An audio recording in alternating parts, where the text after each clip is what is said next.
Hola, Erica here. If this is your first time flying, then you're in luck because I have flown a lot and I'm about to lay out all the details from start to finish. You're about to unlock a whole new experience for yourself, so congratulations. When it comes to flying, there's a few steps that you have to consider, so I'm going to divide this video into 4 parts. Okay, let's start with at home. So this is before you even get to the airport, before you fly. So this is a few months before or a few days before you're flying. The first step is an obvious one, but it's to decide where you want to go and when you want to go. The next step is to make sure you have proper identification. Make sure you have a passport if you're flying out of the country, and then some countries, they don't like it if your passport's going to expire within 3 or 6 months, so just make sure your passport is up to date. If you're traveling domestically, make sure you have the proper identification card. So in the United States, we use a driver's license. Probably that's for a lot of other countries as well, but if you're in the United States, just make sure that your driver's license is Real ID compliant. If you're underage and you don't have a driver's license, then just make sure to have an identification card of some kind. The next thing you're going to want to do is shop around for your flight. Now, I highly recommend shopping around and looking at different airlines. Be sure you look on their website, and then also if they have a mobile app, look at the mobile app. Sometimes you can save money if you just compare prices. It's like the same flight, but sometimes on the mobile app it's cheaper. Now, I don't want to overwhelm you, but there are a lot of other websites that do have a lot of the airlines, and they do show some of the cheapest flights and give you a lot of options. This video is not sponsored at all, and I'm just trying to share my experience, but for us, when we travel to Asia, we really like using Singapore Airlines. But when I check online on Singapore Airlines versus Booking.com, the prices are a lot cheaper on Booking.com. Then if I look on the Booking.com app, I can get those prices even cheaper. But just be sure not to get sucked into Pandora's box, because you can go on and on and on about trying to find the cheapest flight and trying to predict which day of the week is the cheapest. So in general, just shop around, but usually you want to look at the different prices of the different flights on different days and just compare. When looking at different flights, you're going to want to check to see if it's a direct flight, which means getting from point A to point B without any stops. If the flight's not a direct flight, it's going to be a flight that has layovers, which is where you're going to be stopping in between point A to point B. These layover stops are going to be occurring between point A and point B, usually at other airports. If this is your first time flying, this is just my personal opinion, but if you can afford a direct flight, I think that's going to be the better option in general, because even for a seasoned traveler, having multiple layover stops or even just like one layover stops is a hassle, and sometimes it can make the travel experience not as good, but it's really up to you. You do you, but if I was your travel agent, I would try to book you a direct flight. When you purchase your ticket, you can pick your seat. Now, most airlines will let you actually pick your seat, but there are some airlines like Southwest Airlines where you're not able to pick your seat, so I'll talk about that in a little bit. If you do get to pick your own seat, there's a few different seats that you can pick from. First, there is the window seat. Now, if this is your first time flying, I would highly recommend just getting the window seat. Try to get something by the wing because it makes for a really good view. It's a very good novel experience, and I still remember my first flight as a child and being able to look out the window. Also, if you're someone that doesn't like to be interrupted a lot, then the window seat is a really good option for you. Alright, the next seat is the middle seat, and this is basically between the aisle seat and the window seat, or if you're on a big plane, it's between the aisle seat and the other aisle seat. So you're in the middle. The next seat is the aisle seat. Now, if you're someone that's part of the small bladder club, then I would recommend getting an aisle seat. Or if you're someone that likes to stretch out your legs or you want to walk around a lot, then get an aisle seat. Aisle seats are my favorite because I do like to get up a lot. However, one thing to keep in mind if you do get an aisle seat is that you are at the mercy of the bladder of the window seat person and the middle seat person. So for them to squeeze by you, you're most likely going to have to get up. Okay, the next seat is something called the emergency exit row seat. And what this is I would not recommend getting this if it's your first flight, because basically you are volunteering to help everyone else on the plane if the plane somehow went down and you're by the water. So you're going to help people get onto the rafts. One perk about being in the emergency exit row seats, which is what we really like, and we try to actually take these seats, is that you do get some extra legroom. Also, we do like to be helpful, so yes, if needed, we are there to help people get into the raft. It's your first flight. So you probably need other people to help you instead of you helping them. So yes, try to get an aisle seat or a window seat. Also, when you purchase your ticket, just pay attention to see if the luggage is included with your flight or if you have to pay an additional fee. Most flights will let you take a personal item, a carry-on bag, and a check-in bag, and I'll discuss what those are in a little bit. Some international flights will also let you take 2 checked-in bags. But yes, just be on the lookout to see if your flight includes luggage, because if not, then by the time you get to the airport, you're probably going to have to pay a luggage fee. Alright, once you've finished purchasing your ticket, make sure you save that email, take some screenshots, and then while you're right there, just print out your confirmation anyways. I love technology, I really do, but I'm old school and I still love having a paper copy of my confirmation because what if my phone dies? Or what if my battery runs out? Or what if Skynet takes over? I'm just kidding, if Skynet took over, we probably wouldn't be flying. Also, if you haven't subscribed yet, it would mean so much to me if you just took your finger and just pushed that little subscribe button down there. Here at Build Your Moxie, I cover travel, personal finance, and self-improvement. Okay, the next step that you're going to want to do is acquire your luggage. So, before flying, you're going to want to get familiar with a few different bags. There's a personal item, a carry-on, and a check-in bag. The personal item is a bag that's going to go under the seat in front of you. So normally it's the size of a purse or a small backpack. If you are in the market for a really good personal item, I'm going to link a video in the description box, and the video is going to look like this. If you are someone that's more of a travel backpack type person, then I'll also link that below, and the video is going to look like this. Next is the carry-on luggage, and this is going to go in the overhead bin above you, above your seat. And usually there's a lot of different sizes for the carry-ons, and then some airlines have different size regulations, but most of the sizes are 22 by 14 by 9 inches. Also, if you're in the market for a really good carry-on and it includes everything and it's just so wonderful and the wheels are so smooth, like peanut butter smooth, I'll link that video below, but the video is going to look like this. While we're on airport lingo, I just want to mention that when someone says cabin luggage, they usually mean the personal item and the carry-on bag. Okay, next is the check-in bag, and this is going to be the bag that does not fly under your seat or overhead. You're going to be giving it to the nice people when you check in, and they're going to put it underneath the plane or in the back of the plane or however the planes work. And these bags, there's a lot of different sizes, but normally the size regulations are 62 linear inches. So what you're going to do, you're going to get yourself a tape measure, and you're going to measure the length, the width, and the depth. And then if you add up all those numbers together, they should be 62 inches or less. If your check-in bag is more than 62 linear inches, then that is now called an oversized bag, and be prepared to pay a little bit extra money.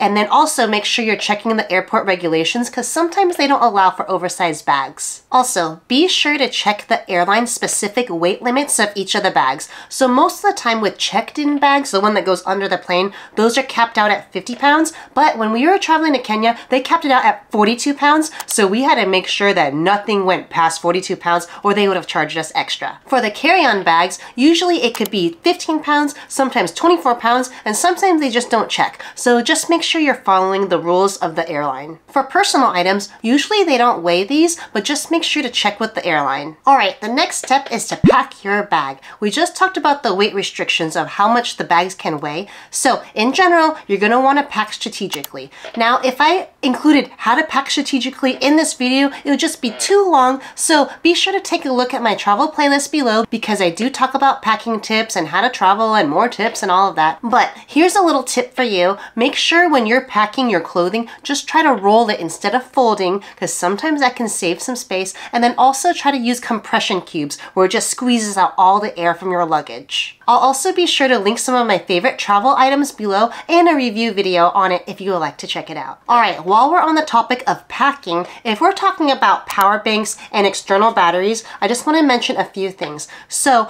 when you are bringing an external battery, you want to bring it with you on your personal item or on your carry-on. Do not leave it in your checked-in luggage. And I'm going to read something for you verbatim. I just looked it up online, but this is the reason why you want to keep your battery packs with you on your person instead of in a checked-in bag. This is what it says from the internet. The reason behind this is that power banks contain lithium-ion batteries, which are considered dangerous goods by the International Air Transport Association, IATA. Lithium-ion batteries have a high energy density, and if not handled correctly, they can pose a risk of fire or explosion. So basically, pretty much if you keep it on you, you can see if there's a problem, versus if it's on the bottom of the plane, that would not be good. Speaking of packing, just make sure you're checking online to see which countries have a list of prohibited items.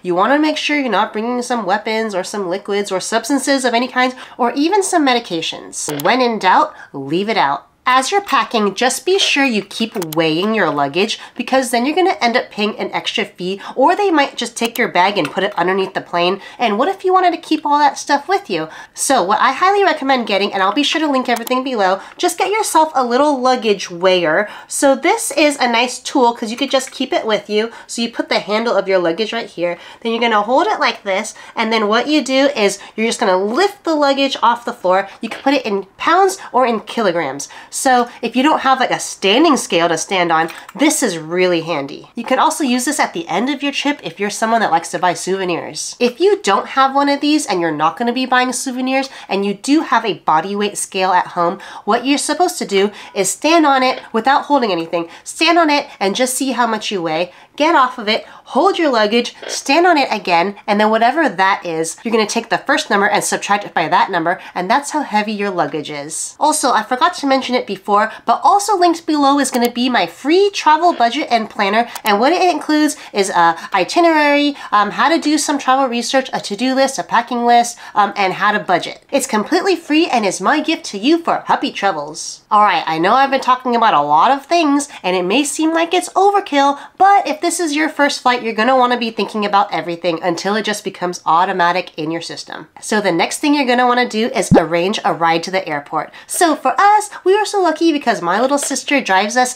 to and from the airport, and we just give her money and just pay for her dinner, and it's so wonderful. And we also try to return the favor as much as possible. But if you don't have a little sister that can bring you to the airport, your options are usually buses, shuttles, you can have a friend drop you off, you could take a taxi, you could take an Uber, or you can drive yourself. If you do drive yourself, you're going to have to pay a fee at the airport parking, and usually it's kind of expensive depending on the airport. Also, make sure you turn off your headlights, turn off your lights, because you don't want to come back to a dead battery. Hide all your valuables and just make sure you don't lose your key while you're on vacation. Alright, the next thing you're going to want to do is check in for your flight. Now normally this is 24 hours, sometimes 48 hours before your flight. So what you do is normally look back at the email, or they're going to send you an email that says check in for your flight, so you can do everything online. So all it shows is that yes, I'm still going to go on this flight, so please don't give away my seat, because sometimes there's other people on standby, and if you haven't checked in, they may think about giving your seat away, so just check in advance. If you are on an airline that does not allow you to reserve seats, like I mentioned before, like Southwest Airlines, make sure you really do check in 24 hours in advance, because normally the earlier you can check in, that means you can be on a sooner boarding group, and then you can get your seat quicker. Also, sometimes when you check in, you can get your boarding pass right then. Alright, now that we've checked in for the flight, you're going to want to make sure you hydrate well, you eat well, and you sleep well, because a lot of times when people travel, they tend to get sick. Also, if you have downloaded my travel budget and planner, you're going to see in the to-do list section that it says eat corn like a day before. So a lot of people have asked me about this, and I just wanted to explain my reasoning. I'm a physical therapist and I'm very in tune with my body. Also, if you've seen my other travel videos, you'll know I am very in tune with my bowel movements. This is my prediction. I like to see how fast my body regulates my bowel movements. So what I usually do is the day before I travel, I like to eat Chipotle, and I have them put corn in it. And if you've ever eaten corn, you know that not all that stuff is digested. So when you look in the little potty and your little poo-poo, you're gonna see, oh look, there's some corn there. So usually when I'm traveling, I like to just check and say, oh, wow, I really was constipated. Like 4 days later, there's my corn. But hopefully it's not 4 days later. Hopefully it's just like the next day that the corn comes out. That's just a me thing.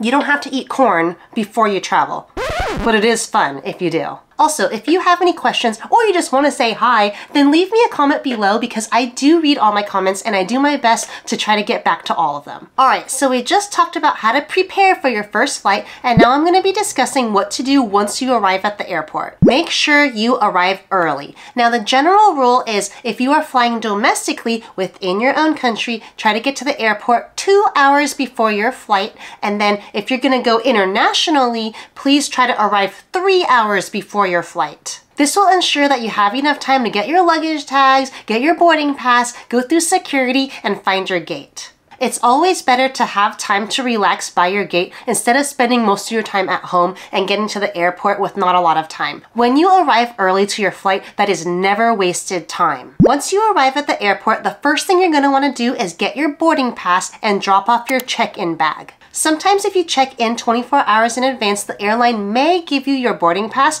but most of the time you're going to have to go to the kiosk or the counter. If this is your first flight, I recommend just going straight to the counter so then the people can help you if needed. If you do go to a kiosk, what you're going to do is take your passport or put your confirmation number in for your flight. So you can either scan it or type it in. And what it's going to do is it's going to pull up your name and your flight, and you're just going to verify a few details. It will then print out your boarding pass, which I'll talk about in just a split moment. And it's going to also print out a luggage tag. For the luggage tag, what you want to do is put that tag on your check-in bag. And there's usually some instructions on how to do it. This luggage tag tells the airline where this luggage is supposed to end up. So let's say I am in Los Angeles and I'm traveling to Japan and I have like a layover in Hawaii. This luggage tag will say, don't end up in Hawaii, end up in Japan. If you've ever seen Toy Story 2, then you'll see how complicated it is for the luggage to get to the correct plane. So also Toy Story 2 is a good movie. Toy Story 1's kind of scary. So after you get your boarding pass and your luggage tag, you're going to then go to the front of the counter and then drop off your bag. You're going to hand it to the nice people and then they will do their thing. Keep with you your carry-on bag and your personal item. If there is no kiosk option, just stand in line to get to the counter, and what the people are going to do is they're going to check your passport, they're going to make sure your face looks like your passport, they're going to give you your boarding pass, they're also going to weigh your luggage, and then they're going to do the luggage tag for you. And then they'll usually tell you, go this way for security. So if it is your first flight, just go to the counter. Once you receive your boarding pass, it's about this big, maybe like the size of a Nintendo Switch. You're going to see on there, it's going to have your name, the date, the flight, what time you're supposed to board, what gate you're supposed to go on, and then just other details on the flight. But yeah, keep that with you because you're going to have to show that or give that to the people once you board the plane. That's why it's called a boarding pass. I also did want to mention that a lot of very seasoned travelers, they tend to travel light, and it's because they don't want to go through the whole check-in process once you get to the airport. So if they already have their boarding pass, what they could do is just skip this step entirely and head straight to security. Let's talk about how to get through airport security. So after you've checked in and you have your boarding pass and you have dropped off your check-in luggage, you're going to go find the security line. So once you're standing there, just make sure you're trying to get all of your stuff ready. So what I like to do is just put my laptop and my liquids close to the surface, because once you get to the front of the line, things tend to move pretty quick. Once you get to the front of the line, the person there is going to ask to see your boarding pass and sometimes your passport or your government issued ID, and sometimes they make you take off your mask if you're wearing one just to make sure your face matches your passport. Then this person's going to direct you on which line to stand in, and you're going to see a line. Probably there's going to be a lot of people and there's going to be a lot of trays. What you do once you get to the line of trays is you're going to first take off your shoes and put your shoes in a tray. Then you're going to make sure you take out your laptop, your liquids, and some other electronics like battery packs or iPads if the person is saying to do so, and you're going to put that in a tray. Usually your electronics are in one tray and then your shoes are in another tray, and then you can put your personal item and your carry-on and any other like jackets or so in the trays as well. Just make sure your liquids are also out of the bag. When it comes to liquids, the only liquids you can bring are liquids that fit in a quart-sized bag. So I just get this from the 99-cent store. Here we go. In this bag, you're able to bring creams, paste, aerosols, and it has to be under 3.4 ounces per item that goes in the bag. So let's just say this is my favorite Korean skincare Matcha Hemp cleanser. This is 4 ounces. So even though it can fit in here, you cannot bring that because it is now 4 ounces, not 3.4. So what you want to do is just get a bunch of little travel items and put those inside the quart size bag. There you go. And this is actually 3 ounces, even though it looks bigger. If you are bringing through a water bottle or a cup or a coffee cup of some type, make sure there's no liquid inside, because you are not allowed to bring liquid minus in that quart size bag through the security. If you do have liquid, and I have forgotten once before, they will make you either throw the cup and the liquid away right there, or they're gonna make you drink it. There have been a couple times where I have forgotten, but I really like the water bottle, so I was just there in front of the dude and I was just chugging a bunch of water. I think it was almost 48 ounces and it was pretty miserable, so I had to find a bathroom later. So yes, make sure all of your containers are empty and you can only bring that quart size bag of liquids. Once all your items are on the trays, it's going to be pushed through, and then there's going to be an x-ray looking at all of your items just to make sure you're not bringing anything dangerous. So then at this time, you're going to stand in line to go through this imaging machine thing, and it's just checking for metal. So sometimes you can just walk straight through it. Other times you have to stand in this thing and it goes whoosh, whoosh, and you got to stand like this. But basically, you're going to see a picture of what to do and just follow what everyone else is doing. If you do have any issues with metal detectors, or if you have metal inside your body, just be sure to let the nice people know, because they may just have to do a manual pat down or just use the wand that goes like this. Whoosh, whoosh, whoosh, whoosh. If your bag does get taken for investigation, don't freak out. You didn't do anything wrong. Unless you did do something wrong. But as long as you don't bring an excess amount of liquids, or you're not bringing meats from like another country, you're usually pretty good. So one time my carry-on got taken and they're like, what is that thing? It's like this really dense thing. They're like, what is this girl doing? Anyways, they opened it up and we were coming from Hawaii and they just said, oh my gosh, is this all just Spam musubi? And I'm like, yes, that stuff is very dense, because you know, Spam, that can last through anything. Anyways, the nice lady just let us go and she just said, well, enjoy your Spam musubi, and I said, yes, I will do that. Also, we do like to travel a lot with protein bars, so just make sure to separate those within your carry-on bags, because when those are all together, or when macro bars are all together, those just look really dense. So if you don't want to be stopped, then just try to separate all your dense stuff. Here are just a few quick tips for security.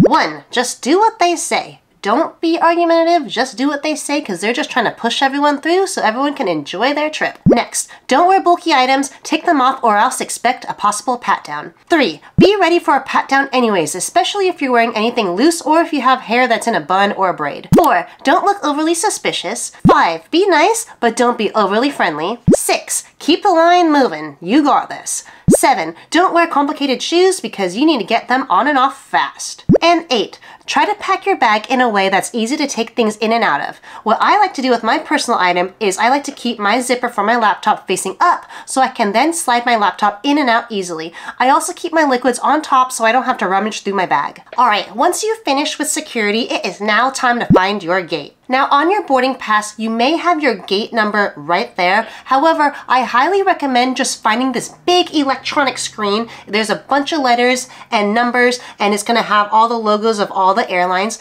Take a look at that screen just to cross-reference if it's the same number as your boarding pass. If it's not the same number as your boarding pass, just be sure to follow the one that's on the screen, just because that gets more updated than your boarding pass. The reason why your gate number could change is because sometimes the planes, if they're just trying to push things along, sometimes the plane has to change the gate that they were originally going to be at. Also, if you don't know what a gate is, basically that is where you're going to station yourself so you can then board the plane. On the board, it's going to show you your flight number and then where the gate is and what time the flight is leaving. So just make sure you're looking at the right one. Usually your gate is going to have a letter and then a number, like a G6. Once you figure out what gate number you're at, I highly recommend just going to find your gate right then and there. The reason why you want to find your gate is because even though some place might be like G1, G2, G3, G4, right? You may think G5, G6 is just a little bit past that. Sometimes there's some airports where it's like G1, G2, G3, G4, and then G5 and 6 are at the other side of the airport. So just make sure you check to see that your gate actually does exist. Why be stressed? just look for your gate. All right, once you've gone through security and you found your gate and you made sure that it exists, you can then just wait right there and just relax, or you can go try to fill up your water bottle. That's what we like to do. Normally, most airports, they'll have a water bottle filling station or a water fountain of some sort. So if you've seen any of my other travel tip videos, you'll know why I love bringing water so much when I am traveling. So yes, fill up your water bottle, go buy some snacks, go buy some food. If you are gonna buy some food and you're not hungry right then, if your flight is a long flight, I highly recommend buying something that could last maybe 2 or 3 hours into the flight, and you don't have to eat it like right then. Try not to get anything too smelly, like fish or something with those little capers on those, because those can be kind of smelly. Also, if you are just waiting by the gate and you want to charge some of your items, just make sure you're not plugging in your USB thingy into their USB thingies. Nothing against the airports at all, but there are a lot of bad people out there that want to steal your information. It has nothing to do with the airports. It has everything to do with just some bad people that are not well intentioned. So instead of just sticking this in the USB port, what you want to do is just get, this is like the iPhone one, just bring like a little cube, put it in there, and then plug it into a wall socket instead. Not only does it charge faster, but you're not at risk with all your cybersecurity stuff. So I wish it wasn't like that, but yeah, just protect yourself and use the cube. If you do decide to go shopping in the airport, you may want to take advantage of some of the duty-free items. So what that means is if you're traveling internationally, because there's so many people coming in and out from different countries, it's kind of like bad sportsmanship to collect tax on all those people. There's a lot of stores in airports where it'll say duty-free, which basically means tax-free. So go ahead and get some things if you want. A lot of times the cashiers will wrap your item, like if you're bringing liquids, they'll like put like this tape on it that means you can't open it. So if they tape it, just don't open it until you arrive at your destination, and then maybe just put it in your checked-in bag for when you go back home later. Also, be mindful that if you are going to be buying a lot of things in the airport, some flights don't let you bring that in unless it fits in your carry-on or your personal item. So just keep that in mind. For us, whenever we want to do any duty-free shopping, we are already thinking before, oh, I think we're going to be looking for this, or we're looking for this kind of whiskey, or whatever. Normally, we'll just leave a little bit of space on our carry-on for that item. As time gets closer for you to board the plane, make sure you go potty, that's very important, and then also make sure you start consolidating your stuff. A lot of airlines won't let you on unless you're just carrying a personal item and your carry-on bag. So if you have all these little mini bags everywhere, just make sure you put that in your personal item or your carry-on item. If you do have a lot of things, one thing you could do is just take out your jacket and put that around your waist just to free up some space in your personal belongings. Make sure you're in line when it's your turn to start boarding, and you don't want to be too late, because if you're too late, even though the seats are assigned, you may not have any overhead storage for your bag. Be sure to keep your boarding pass close and your passport. Alright, so I just covered how to prepare for your flight and what to do once you arrive at the airport, and now I'm going to be walking you through what to expect when you are in the air. This video is going to walk you through the most basic steps of when you are on the flight, but if you're wanting to really level up your travel game, I do have 2 videos, 56 tips to be exact, of just flying tips and travel tips in general. And those videos will be linked below. Once you have boarded the plane, you will likely be holding your personal item and your carry-on item. The flight attendant will generally point you to the direction of your seat, because sometimes if you're traveling internationally, you may be on one side or the other. If you're on a smaller plane, just follow everyone and you're gonna go straight down the middle. What you're gonna do first is find your seat. You're gonna take your carry-on item and you're gonna put it overhead. If you arrived early enough, there should be some space for you. If not, try to find a space fast, because once people start passing you, it might be hard to get back to your seat because there's a limited amount of space in that aisle. Then what you're gonna do is you're gonna put your personal item underneath the seat. For me, what I like to do to have good sanitary habits is I like to take a Clorox wipe or some kind of Purell wipe, and I will just wipe down the seat. I'll wipe down the seat belt, the armrest, the buttons, the tray, and the entertainment area. Then you're gonna sit down, put your seatbelt on, and after everyone has boarded the plane, they're gonna go through a security briefing. So what they do for the security briefing is the flight attendants are gonna stand in the aisle and they're just gonna go through the security packet. Sometimes there's a little video that comes along, so if this is your first flight, I highly recommend you just listen to everything. During this time, just be sure to put your phone into airplane mode, and then normally at this time, they want all of your belongings just stowed away. All electronics like underneath, don't be holding anything in your lap because as you take off, they want your seat to be up and nothing to be really cluttered anywhere. You will then taxi on the runway, which basically means the plane is going to be in drive mode like a car, and it's just going to get itself ready to then take off. Then the plane is going to go really fast, and then you're going to be going up into the sky, and then you're going to feel some pressure in your ears. That is completely normal. What I like to do is I like to do this. Or you could chew some gum or some ginger chews, and that helps with the pressure in your head. Once the plane is completely in the air and you have leveled off, then at this time, you're gonna watch for the seatbelt sign. So it'll go like this.